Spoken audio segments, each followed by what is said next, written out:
Assalamualaikum warahmatullahi wabarakatuh.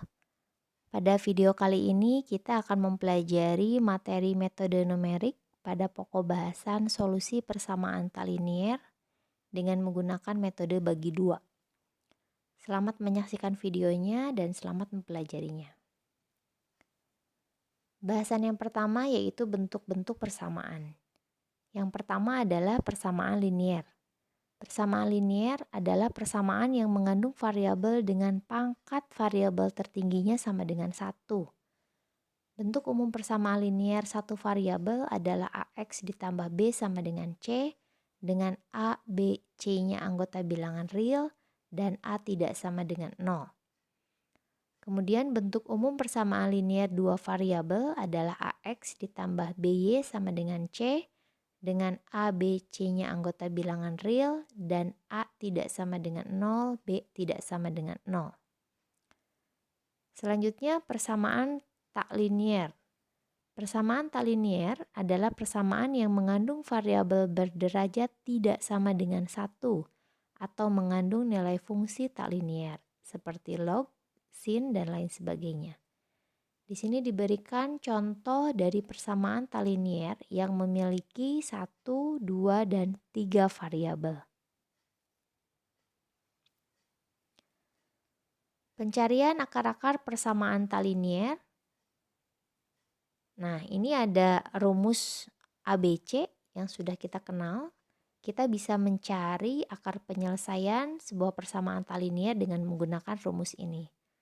Namun ternyata tidak. Pada contoh yang lain, kita mungkin akan kesulitan mendapatkan suatu penyelesaian secara analitik untuk fungsi misalkan fx sama dengan e pangkat x dikurangi x sama dengan 0.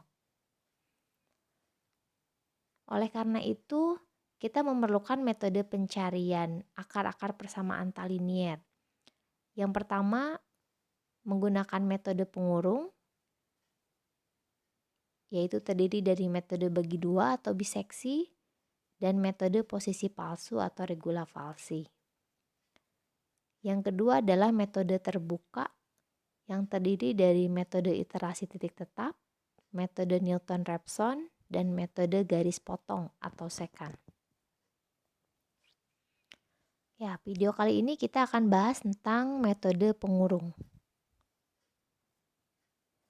Sesuai dengan namanya, tebakan akar dalam metode ini selalu berada dalam kurung atau berada pada kedua sisi dari nilai akar. Karena itu, di sini diperlukan dua tebakan awal untuk akar. Metode ini mempunyai suatu keunggulan, yaitu konvergen, makin lama makin mendekati nilai sebenarnya. Namun mempunyai kelemahan, yaitu konvergensinya relatif lambat. Oke, untuk metode pengurung yang pertama adalah metode bagi dua atau biseksi. Metode ini mengasumsikan bahwa fungsi fx itu adalah kontinu pada interval A1, B1, serta nilai fungsi fa1 dan fb1 mempunyai tanda berlawanan. Artinya fa1 dikali fb1 kurang dari 0. Karena itu terdapat minimal satu akar pada interval A1, B1. Kita bisa lebih jelasnya lagi dengan memperlihat grafik ini, yaitu grafik dari fungsi Y sama dengan fx.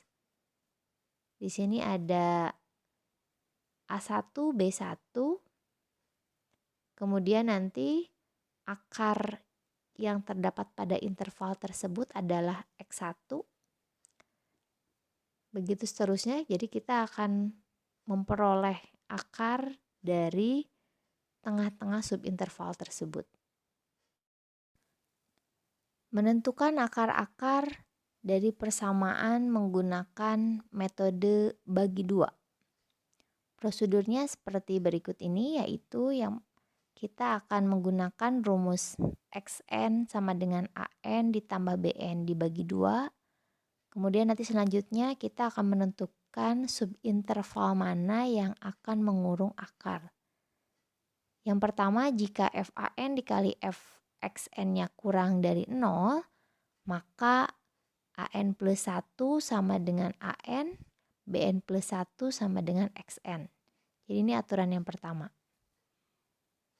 Kemudian jika FAN dikali Fxn-nya lebih dari 0, maka AN plus 1 sama dengan Xn, Bn plus 1 sama dengan Bn. Selanjutnya, jika FAN dikali Fxn sama dengan 0, maka diperoleh akar sama dengan Xn. Oleh karena itu proses berhenti. Untuk menghitung galat, kita bisa menggunakan rumus ini. Oke, ini menghitung galatnya. Kita ke contoh. Selesaikan persamaan X pangkat 2 dikurangi 3 sama dengan 0 dalam interval 1,2 menggunakan metode bagi 2 sampai 5 iterasi. Kenapa sampai 5 iterasi? Ini sebagai latihan. Oke, kita akan menyelesaikan contoh ini. Proses metode bagi 2 adalah sebagai berikut. Yang pertama adalah pada iterasi pertama kita menentukan A1-nya tadi intervalnya 1,2. Berarti A1-nya adalah 1. Kemudian nilai fungsi FA1 sama dengan kita masukkan, substitusikan 1 ke persamaan X pangkat 2 dikurangi 3. Jadi 1 pangkat 2 dikurangi 3 sama dengan negatif 2. Selanjutnya B1 sama dengan 2. Nah, kita akan mencari akar pada iterasi pertama. Berarti X1 sama dengan A1 ditambah B1 dibagi 2 sama dengan 1 ditambah 2 dibagi 2 sama dengan 1,5.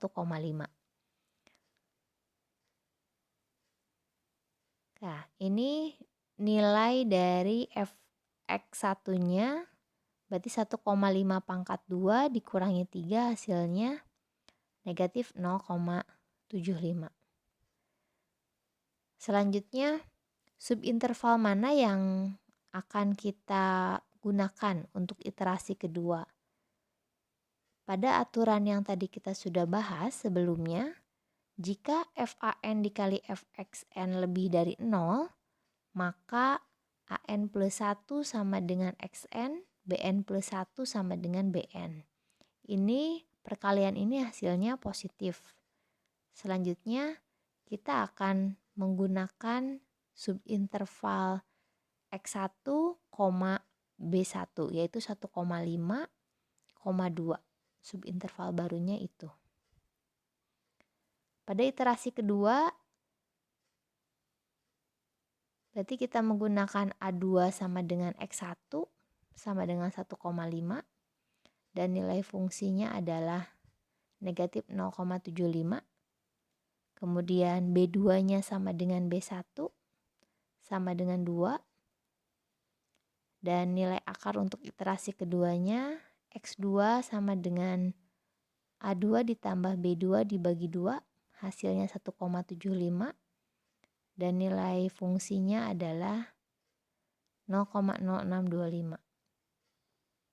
Selanjutnya untuk galatnya, galat relatifnya ini X2 dikurangi X1 dibagi X2 dikali 100% sama dengan 14,29%.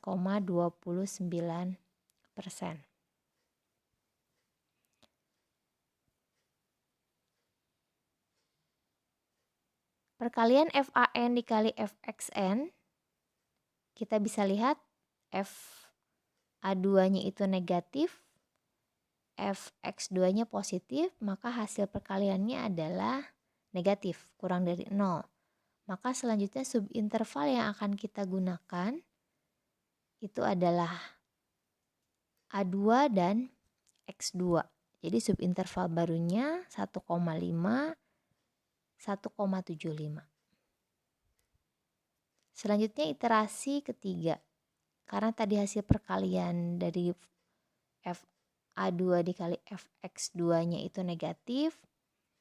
Jadi subinterval baru yang akan kita gunakan itu adalah A3 sama dengan A2 sama dengan 1,5 dan nilai fungsinya adalah negatif 0,75, B3 sama dengan X2 sama dengan 1,75 dan X3-nya itu sama dengan 1,625 dan nilai fungsi fx3-nya adalah negatif 0,3594. Galat relatifnya adalah 7,69%. Kita lihat hasil perkalian dari FA3 dikali FX3 itu menghasilkan positif. Negatif kali negatif positif. Maka selanjutnya subinterval baru yang akan kita gunakan adalah B3 dan X3. Oke, ini iterasi keempat. Di iterasi keempat ini kita gunakan A4-nya itu sama dengan X3, yaitu 1,625 dan nilai fungsinya adalah negatif 0,3594. B4-nya sama dengan B3, yaitu 1,75 dan nilai akar pada iterasi keempatnya adalah 1,6875. Fx4-nya negatif 0,1523. Untuk galat relatifnya adalah 3,7%. Kita lihat perkalian dari FA4 dikali Fx4 itu positif, berarti lebih dari 0. Selanjutnya subinterval yang akan kita gunakan adalah B4 dan X4. Ini kita lanjutkan ke iterasi yang kelima. Karena tadi hasil dari perkalian FA4 dikali Fx4-nya lebih dari 0, maka ini subinterval baru yang mengurung akarnya. Nah, ini dia. A5 sama dengan X4. Ini nilai fungsi dari FA5. B5 sama dengan B4 sama dengan 1,75 dan akar penyelesaian pada iterasi kelima itu adalah 1,7187 dan Fx4-nya negatif 0,0459 dengan galat relatifnya sebesar 1,82%. Jadi pada iterasi kelima diperoleh akar hampiran 1,7187 dengan galat sebesar 1,82%. Oke, itu dia pembahasan tentang metode bagi dua. Semoga bermanfaat dan kita ketemu lagi di video yang selanjutnya. Terima kasih.